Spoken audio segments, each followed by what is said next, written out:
Now, Watson, let me see if I can hit the target with ease. Oh, yes, good shot, Holmes. Yes, but I can't understand for the life of me why you wish to bring a leg of mutton out here into the park in order to shoot at it with a bow and arrow. You know, you've done some bizarre things in your time, but never anything as bizarre as this. Why not use an ordinary bullseye target? Now, come with me, Watson. You'll see. Yes. Now, you will observe that I've shot the meat cleanly in the center. The shaft of the arrow is deeply embedded. The arrowhead sticking out the other side. Now, just try and remove the arrow, will you, Watson? I think you'll understand my slight experiment.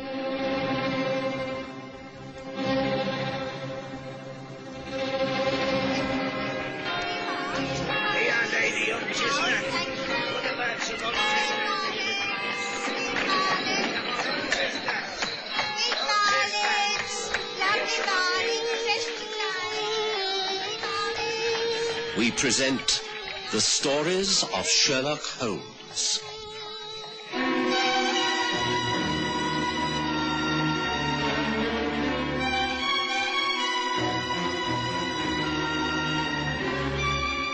The Crouch End Mystery.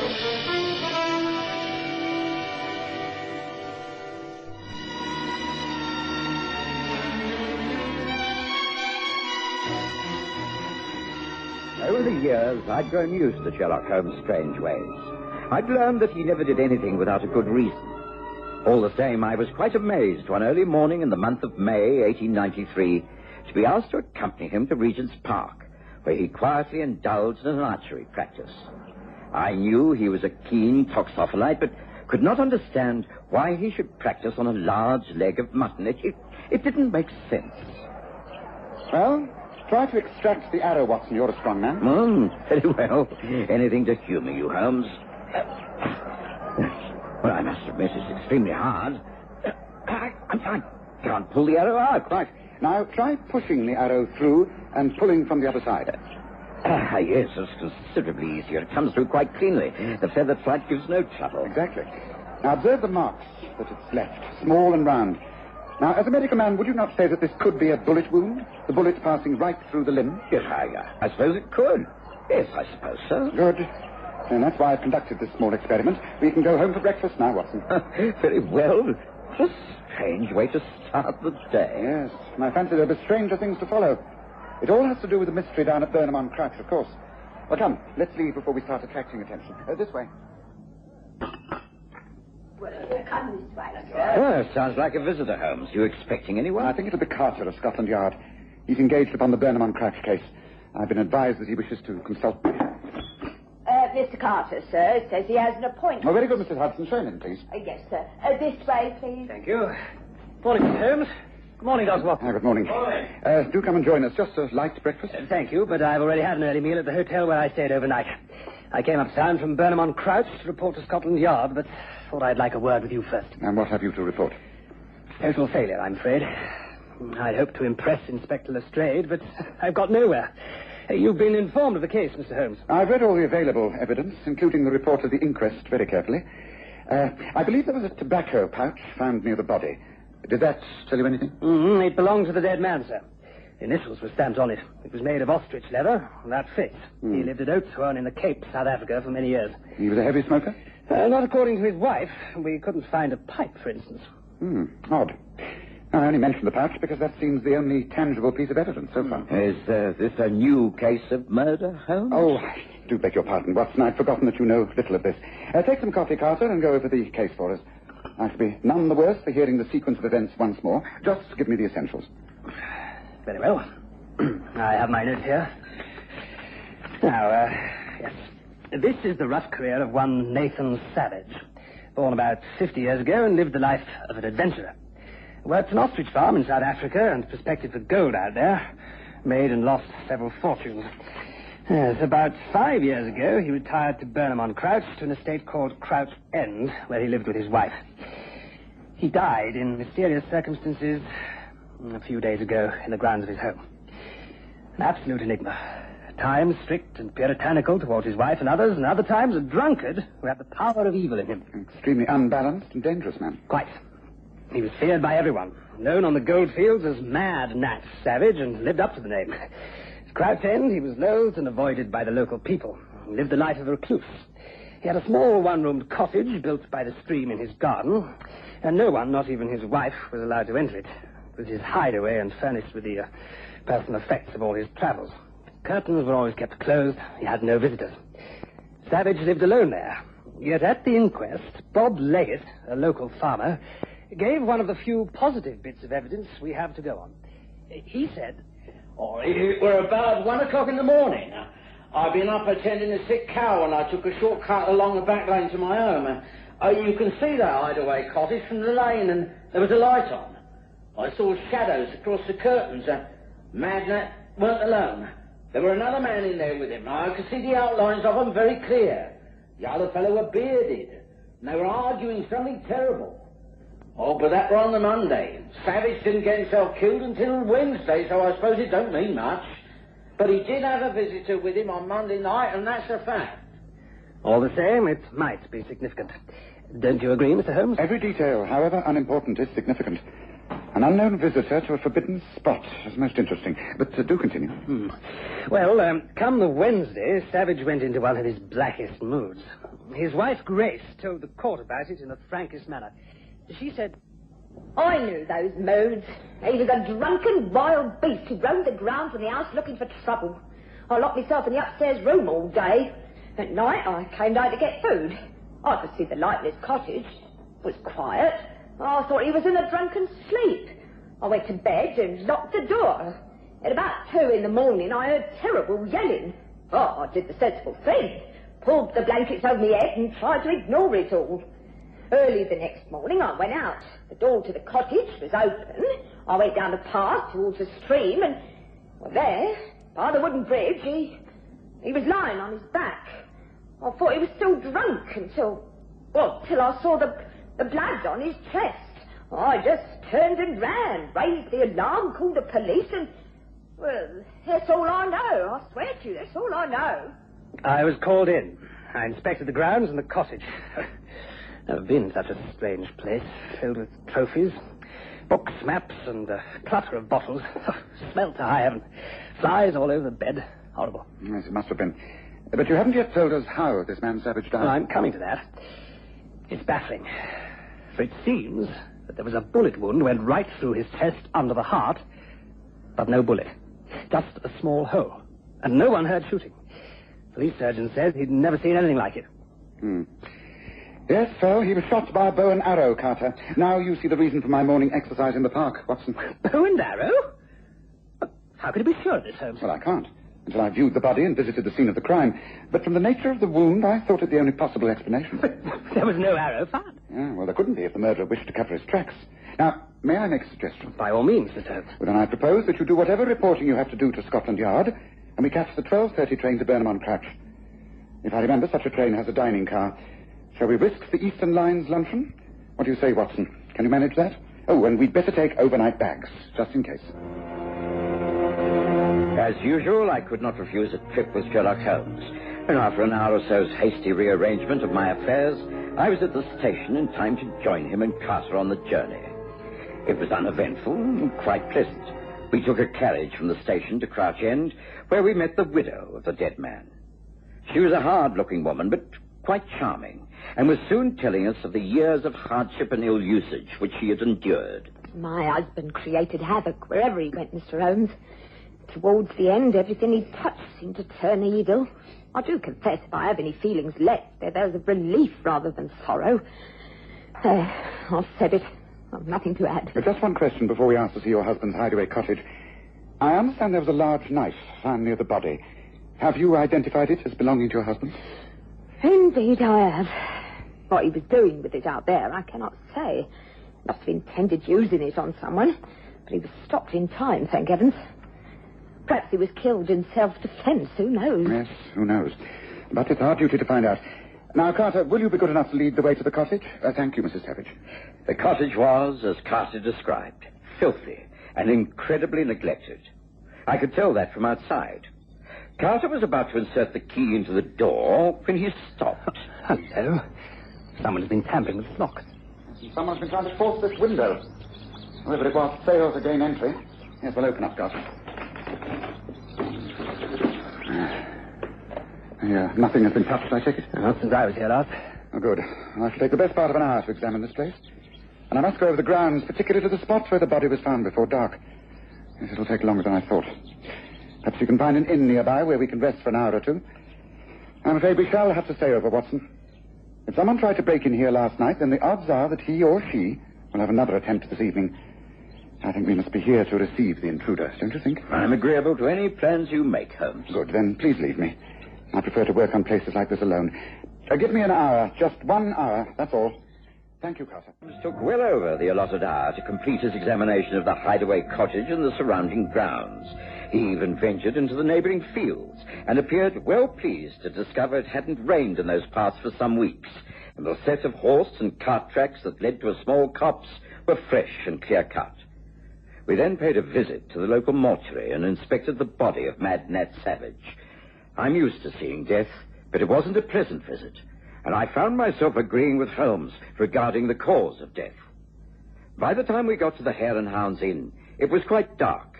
We had a short rest, and then, fortified by an excellent home-cooked supper, we journeyed back to Crouch End Estates, where Carter was anxiously waiting for us. Thought you weren't coming back, Mr. Holmes. I'd been here for 8. Good. Then you must know that no one has yet arrived and tried to enter the cottage. No, at all. Well, that's good. Well, we'd better settle down. It may be a long wait. It was some hour and a half later, as I was nodding off, my back against a large oak tree, that Holmes touched me lightly upon the shoulder. Someone was moving about along the wall of the cottage. There was a silence, a step in the gravel, and some metallic scraping. The lock of the door was forced. It opened. A match was struck. A candle lit. Holmes motioned for Carter and me to follow. The man inside the cottage was young and slender. He commenced a search amongst the books. Having found one, he returned to the light and began paging through it, then sighed and snapped the book closed. Carter stepped forward and took command. Stay where you are. What? Don't move. Where the police? What? Oh, I should have known you'd still be watching this place. I suppose you now imagine I'm connected in some way with the death of Nathan Savage. I assure you, I am quite innocent. Well, that's for us to decide. Let's start with your full name. Nigel Sykes. I see. Initials NS. And what, may I ask, are you doing here? Oh, is this a casual conversation or an interrogation? It's a police investigation. Then perhaps I'd better wait until I can have a lawyer present. If you are innocent, it would be better to speak up without fear of the consequences. Oh, very well. Did you ever hear of Hewitt and Sykes, the West Country bankers? No, never. Yes. They failed for £500,000 years ago, to the ruination of many wealthy families in Devon and Cornwall. Is that right? True. Sykes was my father. Ah, interesting. Pray continue. Yeah, but keep it short and straight. Well, I was a boy at the time, but I always believed in my dad. I never believed that he stole the securities like everyone else. He swore he could turn them to good use, and every creditor would be paid in full. He left us a list of the securities he had taken, and swore he would come back once his honor had been cleared. He left by sea for South Africa, and no one ever saw or heard from him again. We believed the securities were lost with him at sea. Then a short while ago, I discovered through a business friend that some of the securities had come onto the London market. I spent months trying to trace them. I discovered the original seller was a Mr. Nathan Savage, the owner of Crouch End. I had to find out what he knew of my father. But before we could meet, he met his death by someone else's hands. I attended the inquest. There was mention of logbooks, diaries here in this hideaway cottage of his. And you tried to get in here last night. You failed. You've tried again now, and you still haven't found what you wanted. Is that not so? There is an old diary here. The pages dealing with the time of my father's disappearance have been ripped out. Mad Nat Savage covered his tracks well. That's the truth. I have nothing else to add. I've told you the whole truth. I never even spoke to Nat Savage, and I know nothing of his murder. Is that so? Then how do you account for this? A tobacco pouch with the initials NS. Not Nat Savage, as we'd first thought, but Nigel Sykes. Where did you get that from? I thought You dropped it near the body, Mr. Sykes. I think you'd better not say any more. Take your own advice and wait for a proper lawyer. Not that I think he will be able to get you out of this in a hurry. Well, I think it's been a good night's work. Thank you, Mr. Holmes. Thank you, Dr. Watson. Shall you return to London in the morning? We did not return to London the next morning, for in spite of the lateness of our going to bed, Holmes was up at dawn, and having borrowed a bicycle from the landlord of the Hare and Hounds, seemed to have travelled over a large area of Burnham and Southminster. He joined me for a hearty breakfast. Oh, Watson, what do you think of things? Well, you've been up to something, Holmes, I can tell, but you're not at all satisfied with Carter's conclusions, are you? I'm disappointed in that young man. I'd hoped for better things from him. One of the first rules of criminal investigation is never to accept the obvious as the end result. You have an alternative to the arrest of Nigel Sykes? Of course. Here is Carter himself. Now we shall hear the latest news. Well, Carter, have you extracted a confession from young Sykes? No, not yet. But he will talk sooner or later. He faces a full-scale interrogation at the yard this afternoon. Then we shall have to conclude the case before that. Neither Watson and I can afford to be away from Baker Street longer than lunchtime. What does that mean, Mr. Holmes? Well, simply that you've got the wrong man, Carter. Just look at certain facts. Young Sykes is simply not the type who would have defied Nat Savage. He cannot have been the man heard to be arguing with Savage in the cottage 2 nights before he was killed. Sykes is clean-shaven. The man we're after has a beard. You may still be after a murderer who uses a gun and kills with a bullet. I'm convinced the man is an expert archer. Now ask yourself, who carries a bow and arrow around with him these days? Blessed if I know. No one. That's why your theory is so implausible. No, not at all. The art of archery is to kill swiftly and silently. In other words, to hunt. And hunt without being heard. It still doesn't make sense to me. Look, Mr. Holmes, if you've got something up your sleeve, then don't hide it. Let's have it straight. You can have it straight, as you call it, in exactly 1 hour, Carter. All you have to do is to conceal yourself in the loft of the stables of this inn at 11 o'clock. What you see and hear will surprise you, I have no doubt. Oh, and make sure that there are armed men at your disposal, won't you? We shall all feel very much more secure. Will you excuse me now? I have messages to send off from the post office. The fast stables at the back in 1 hour. And this time, I don't think we shall have to wait all that long before arresting the right man.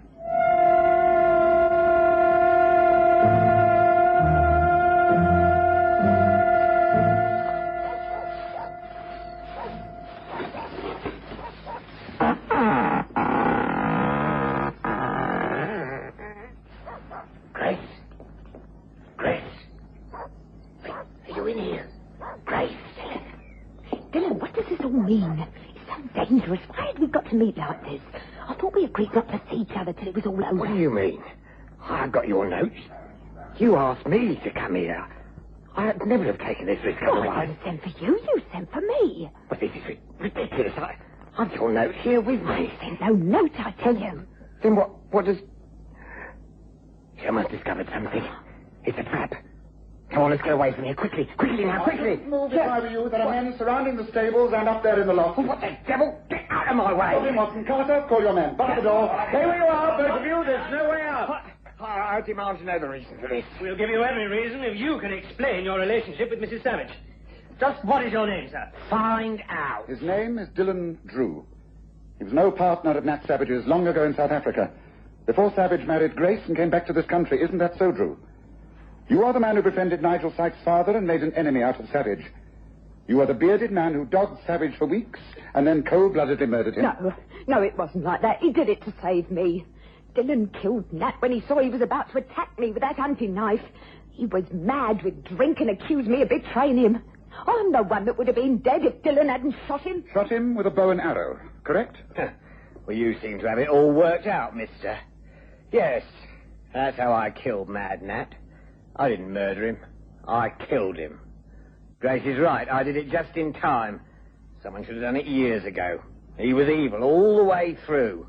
There were the 3 of us back in the old days. Nat Savage, Tom Sykes, and me.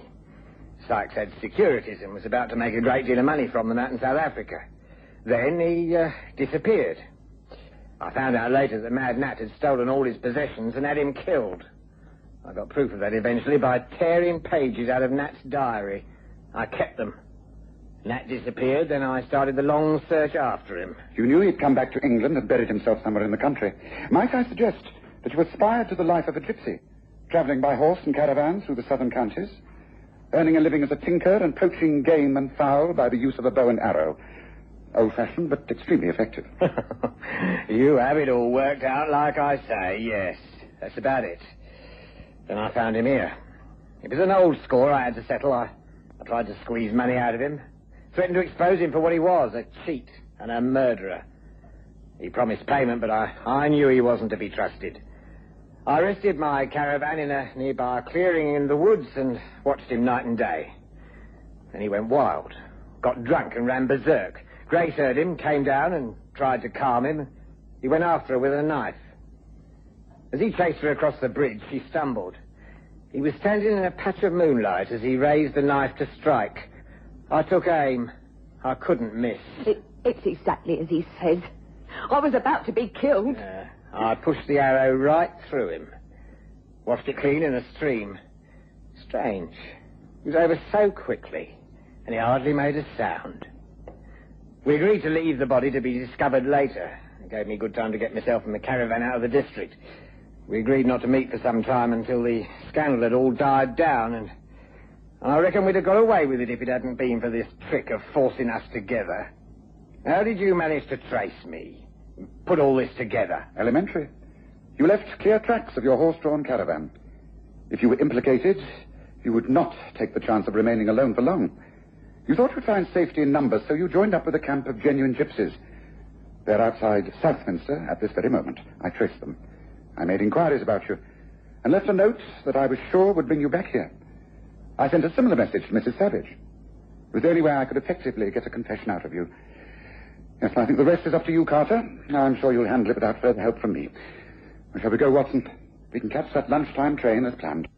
We did catch the train, and in plenty of time. Once again, I sat back in my seat and pondered over Holmes' extraordinary ability to piece facts together from starting at the right places. It was the nature of the wound that intrigued me, Watson. Once I was sure it was a bow and arrow that was used, I naturally had to look for the sort of man who could use that weapon.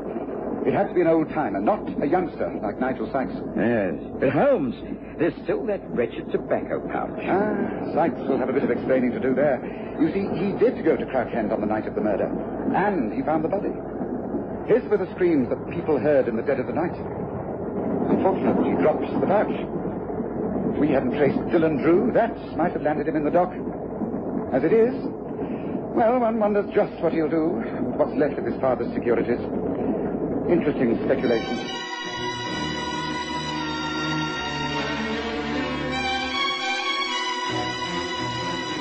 Listen again next Sunday to The Stories of Sherlock Holmes, with Graham Armitage's Holmes and Kerry Jordan as Dr. Watson.